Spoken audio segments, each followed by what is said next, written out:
Sempre me perguntam por que adoramos a um Deus que morreu pregado numa cruz. Se Jesus era Deus, como pôde ele morrer pregado numa cruz?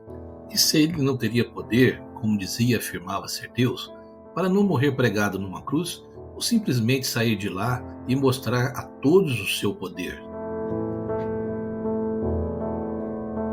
Aqueles que estudaram um pouco de história sabem que só eram pregados na cruz, naquele tempo de Roma, os malfeitores, ladrões e bandidos. E como sendo Jesus um Deus ou Filho de Deus, poderia morrer nessa situação, cercado de pessoas tão desprezíveis?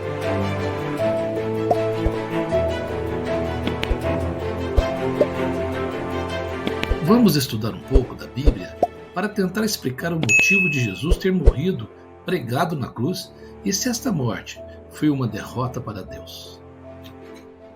Em primeira carta aos Coríntios, nos versículos 18 a 29, podemos ler: certamente a palavra da cruz é loucura para os que se perdem, mas para nós que somos salvos, poder de Deus.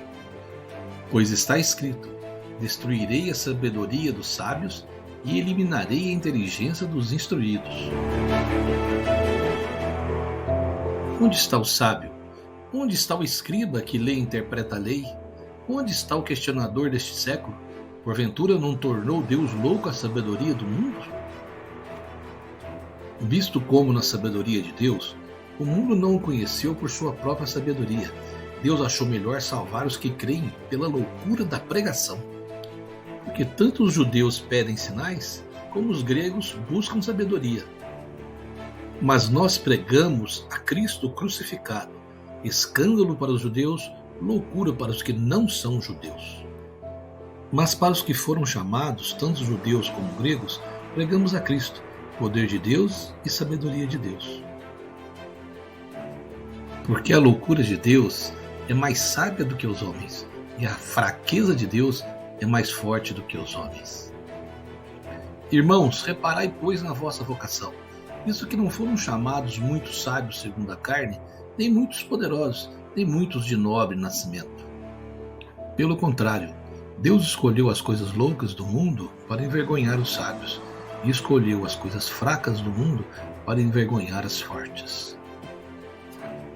E Deus escolheu as coisas humildes do mundo e as desprezadas, e aquelas que não são, para reduzir a nada as que são, a fim de que ninguém se glorie em seus próprios méritos na presença de Deus. A cruz está tão acima da razão humana que parece loucura, mas é o poder do próprio Deus. Quem crê na cruz, vive o poder. Ver um homem pregado na cruz e dizer que este homem é Deus, o Filho de Deus, e que ele fez isto para apagar os pecados dos homens, parece no mínimo loucura para aqueles que não creem. Por que então Jesus, o Filho de Deus, deveria morrer pregado na cruz pelo perdão dos pecados da humanidade, se nem ao menos ele pecou? Vamos entender a história da cruz. Para entender a história da cruz, precisamos ir lá no princípio de tudo, no livro de Gênesis, quando Deus iniciou a sua criação. E Deus criou o homem para ser uma expressão de si. O homem foi feito à sua imagem e semelhança. O Senhor o formou para ser semelhante a ele e para ser o seu representante legal na terra. O homem tinha intimidade com Deus. Deus passeava à tardinha para conversar com Adão. Ouvindo o homem e sua mulher os passos do Senhor Deus, que andava pelo jardim quando soprava a brisa do dia, esconderam-se da presença do Senhor Deus entre as árvores do jardim. Mas o Senhor Deus chamou o homem perguntando: onde está você? E ele respondeu: ouvi teus passos no jardim e fiquei com medo, porque estava nu, por isso me escondi. Deus estava ali para compartilhar, conversar e se relacionar com Adão e Eva, pois para isso ele os havia criado, para serem amigos íntimos. Nisso também está o prazer do homem. Quando está em comunhão com o Senhor, sua vida tem sentido, porém quando perde este propósito de vista, se torna vazio e vagante. Qual o objetivo da criação do homem? Em Gênesis 2,15, temos: tomou, pois, o Senhor Deus ao homem, e o colocou no jardim do Éden para o cultivar e o guardar. Deus tinha dois propósitos para Adão em relação ao jardim do Éden: lavrá-lo e guardá-lo. Adão deveria sujeitar a terra e dominá-la. Deus colocou o jardim como um foco de luz no meio das trevas.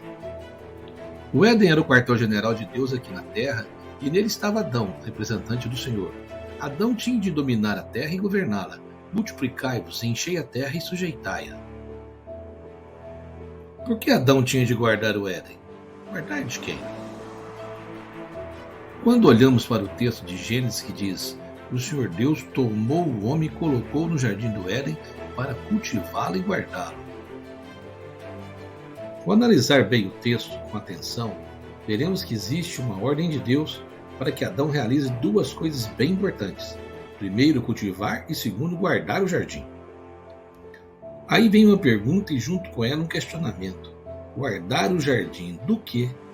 Guardar o jardim de quem? Se Deus pede a Adão que guarde o jardim, é porque de uma forma ou de outra, Deus sabe que há um perigo rondando o jardim. Você não acha? Ninguém pode pedir para alguém guardar algo se não existe um perigo real em volta. Quando observamos as cidades, vemos em frente aos bancos e empresas que guardam dinheiro, joias e valores, vários guardas armados de prontidão, porque eles sabem que há um perigo ao redor. Assim foi com Deus. Ele não pediria a Adão para guardar o jardim se o jardim não estivesse sendo ameaçado por alguma coisa, e se não tivesse ali coisas muito valiosas que poderiam ser roubadas. Devemos observar que quando Deus criou o jardim do Éden, ele colocou a árvore da vida bem no centro do jardim, e Deus deu ao homem a ordem dele comer o fruto de todas as árvores do jardim, exceto a árvore do conhecimento do bem e do mal. O homem não deveria comer do fruto da árvore do conhecimento do bem e do mal. Portanto, no jardim haviam duas árvores, uma que levava vida e outra que trazia morte. O jardim do Éden era um lugar sagrado onde Deus habitava junto à sua criação. No momento que Eva se aproxima da árvore do conhecimento do bem e do mal, Adão não estava próximo a Eva. A serpente conseguiu entrar no jardim e se dirige a Eva e lhe engana com suas palavras. Observe o que é dito da serpente no livro do Apocalipse. Houve então uma guerra nos céus. Miguel e seus anjos lutaram contra o dragão, e o dragão e os seus anjos revidaram. Mas estes não foram suficientemente fortes e assim perderam seu lugar nos céus. O grande dragão foi lançado fora. Ele é a antiga serpente, chamada Diabo ou Satanás, que engana o mundo todo. Ele e os seus anjos foram lançados à terra. Veja então que a Bíblia nos conta no livro de Apocalipse, que é o último livro da Bíblia, que houve uma grande guerra no céu entre Satanás e o anjo Miguel. E note então que a Bíblia chama Satanás de antiga serpente. Ele provocou uma grande rebelião no céu e arrastou consigo a terça parte dos anjos. Daí foi banido junto com seus anjos para a terra. Essa história toda aconteceu antes da criação do homem na terra. Deus deu a Adão e Eva uma ordem, e essa ordem não deveria ser desobedecida. Eles não deveriam comer do fruto da árvore proibida. Portanto, Adão deveria guardar o jardim do perigo que rondava. Seria preciso ficar vigilante. O perigo real que rodeava era a presença de Satanás, que ameaçava o homem no seu domínio sobre a terra e sua posse do jardim. Mas o homem desobedeceu a Deus e pecou. O Éden foi vencido, as trevas invadiram o Éden. Adão não guardou o jardim como devia. Ele não percebeu quando o diabo entrou, se incorporou na serpente e tentou a mulher. O pecado afasta o homem de Deus, pois Deus é santo e não pode conviver com o pecado. Adão e Eva, por causa da desobediência a Deus e por causa do pecado, foram expulsos do paraíso. Então disse o Senhor Deus: agora o homem se tornou como um de nós, conhecendo o bem e o mal. Não se deve, pois, permitir que ele tome também do fruto da árvore da vida e o coma, e viva para sempre. Por isso o Senhor Deus o mandou embora do jardim do Éden para cultivar o solo do qual fora tirado. Depois de expulsar o homem, colocou a leste do jardim do Éden querubins e uma espada flamejante que se movia, guardando o caminho para a árvore da vida. O homem então se espalhou pela terra e, tendo a partir daí a gênese do pecado de Adão, começaram a se espalhar também maldade e iniquidade. Começou por Caim, que matou seu irmão Abel, e não parou mais. Sai do homem o Espírito de Deus e entra nele o espírito do mal, desejos da carne, maldade, inveja, guerras, matanças, ódio, etc. Deus, por seu amor à humanidade, por várias vezes tentou resgatá-la do pecado, enviando seus profetas e anjos. Mas todos falharam, pois não puderam quebrar a força do pecado no homem. Deus enviou seu profeta Moisés para retirar seu povo da escravidão do Egito. Após uma série de milagres, Moisés conseguiu retirar seu povo do Egito e conduzi-los pelo deserto para chegar a uma terra prometida por Deus, Canaã. Um novo Éden, uma terra que mana leite e mel. E Deus, através de Moisés, começa a ensinar ao seu povo escolhido os seus mandamentos, a forma de agir. Começa a colocar regras, começa a ensinar a eles os princípios espirituais e as formas de redimirem-se dos pecados cometidos. E no deserto, Deus começou a demonstrar o princípio da substituição. No livro de Levítico, Deus ensina ao povo judeu: quando alguma pessoa pecar, e por sua oferta pela culpa, trará do rebanho ao Senhor um carneiro sem defeito, conforme a tua avaliação, para a oferta pela culpa, trá-lo-á ao sacerdote. E o sacerdote fará expiação por ela diante do Senhor, e será perdoado de qualquer de todas as coisas que fez, tornando-se por isso culpada. O sangue de um cordeiro sem defeito cobriria a culpa do pecado aos olhos de Deus. É isso que se chama expiação e propiciação. É oferecida uma vida que substituiria a vida do verdadeiro transgressor e que pagaria a dívida. A palavra tabernáculo designa o santuário portátil onde, durante o êxodo até os tempos do rei Davi, os israelitas guardavam e transportavam a Arca da Aliança e demais objetos sagrados. Era composto de 3 dependências: ato exterior, santo lugar e santo dos santos ou santíssimo lugar. O tabernáculo era o lugar onde Deus escolheu manifestar sua presença de glória no meio do seu povo. O tabernáculo também é chamado no Antigo Testamento de santuário e tenda da congregação. Essa designação indica seu propósito e significado em ser um lugar de reunião entre Deus e seu povo escolhido. O tabernáculo foi usado como santuário portátil durante a peregrinação pelo deserto. Os levitas eram responsáveis por montar, desmontar e transportar o tabernáculo. Depois, mesmo após os israelitas terem entrado em Canaã, o tabernáculo continuou sendo utilizado por eles durante muito tempo. Os estudiosos ressaltam que o tabernáculo tinha a função de prover uma separação entre o povo e a sagrada presença do Senhor. Nesse sentido, os limites do tabernáculo protegiam o povo de ser consumido pela santidade indescritível de Deus. Por isso que ninguém não autorizado podia adentrar no tabernáculo em si. No entanto, o tabernáculo também tinha a função de servir como local de comunhão entre Deus e seu povo. Nesse aspecto, seu significado indicava um meio de se aproximar do Senhor e se relacionar com Ele. Por isso o povo tinha acesso à área externa do tabernáculo, onde podiam confessar seus pecados, orar a Deus e oferecer seus sacrifícios. Os sacerdotes eram responsáveis por levar os pedidos dos adoradores até o Santo dos Santos. Anualmente, o chefe dos sacerdotes, o sumo sacerdote, era autorizado a entrar na sala do trono do Altíssimo, levando uma oferta de sangue para expiação do pecado do povo. Essa oferta era derramada sobre o propiciatório, a tampa da Arca da Aliança. Apesar de todas as instruções de Deus, o homem continuava pecando. Mesmo mandando vários profetas, o homem continuava desobedecendo a Deus.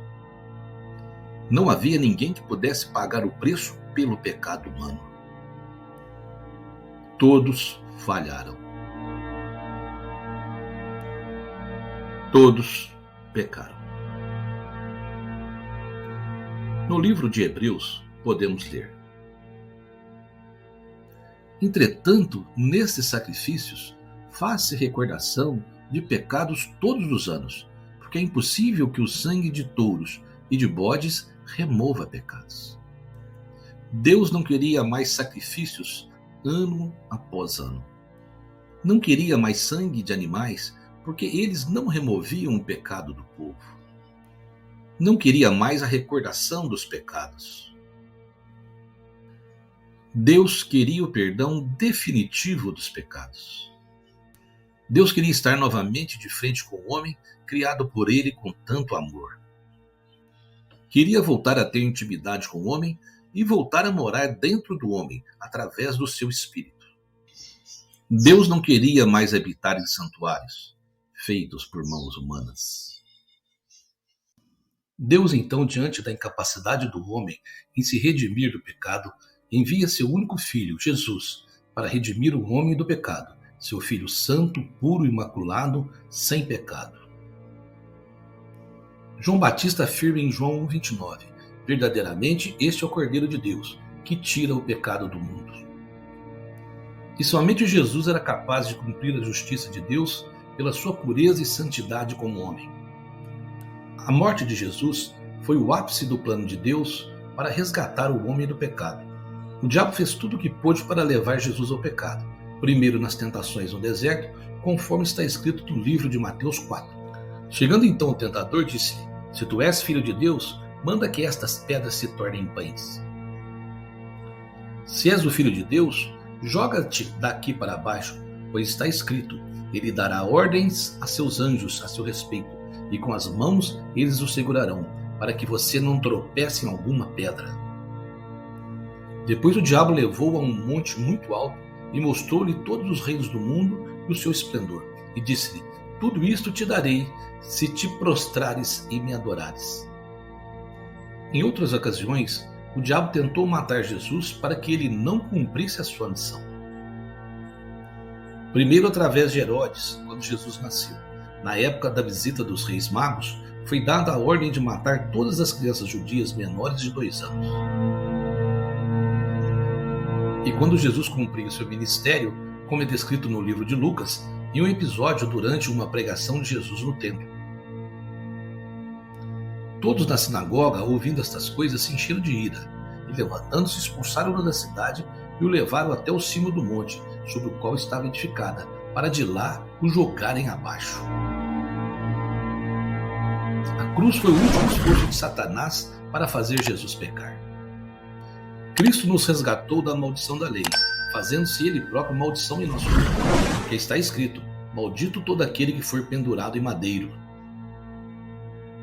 As consequências dos pecados dos homens vieram sobre ele uma a uma, e ele as aceitou: dor, enfermidade, vergonha, opressão demoníaca e, finalmente, a morte. Então lhes disse: a minha alma está profundamente triste até a morte. Ficai aqui e vigiai comigo. O que estava diante dos olhos de Jesus que o trazia tão grande angústia? Sem dúvida, o seu sofrimento e sua morte, sentimento natural da natureza humana, pois ele era tão humano quanto nós somos. Essa, porém, não era a principal causa das angústias de Jesus. Como diz Tomás de Aquino, que se Cristo foi tão afligido, não foi somente porque ia perder a vida, foi também por causa dos pecados de todos os homens. O peso gigantesco dos pecados de toda a humanidade estava sobre seus ombros. Um homem comum teria sucumbido sob carga tão pesada. Sob intensa agonia e ansiedade, o duro combate se inicia na luta espiritual. Os batimentos cardíacos se intensificam com rapidez e de tal maneira que seu suor produz grandes gotas de sangue que lhe cobriu o corpo e correram até o chão. No livro de Lucas, que era médico, podemos ler, dizendo: Pai, se queres, passa de mim este cálice, contudo não se faça a minha vontade, e sim a tua. Então lhe apareceu um anjo do céu que o confortava. E estando em agonia, orava mais intensamente, e aconteceu que o seu suor se tornou como gotas de sangue caindo sobre a terra. No livro de Salmos, podemos sentir a agonia de Jesus, o desprezo do povo por ele e a intenção de Satanás para que Jesus escapasse e desistisse da cruz. Mas eu sou verme e não homem, humilhação para homens e desprezado do povo. Todos que me veem zombam de mim, afrouxam os lábios e balançam a cabeça. Confiou no Senhor? Livre-o ele, salve-o, pois nele tem prazer. No livro do profeta Isaías, ele profetiza a agonia de Jesus na cruz e o porquê deste sacrifício. Certamente ele tomou sobre si as nossas enfermidades e as nossas dores levou sobre si. E nós o considerávamos por aflito, ferido de Deus e oprimido. Mas ele foi ferido por causa das nossas transgressões e moído por causa das nossas iniquidades. O castigo que nos traz a paz estava sobre ele e pelas suas pisaduras fomos sarados. Quando Jesus já estava na cruz, o inimigo tentou frustradamente convencê-lo a descer de lá.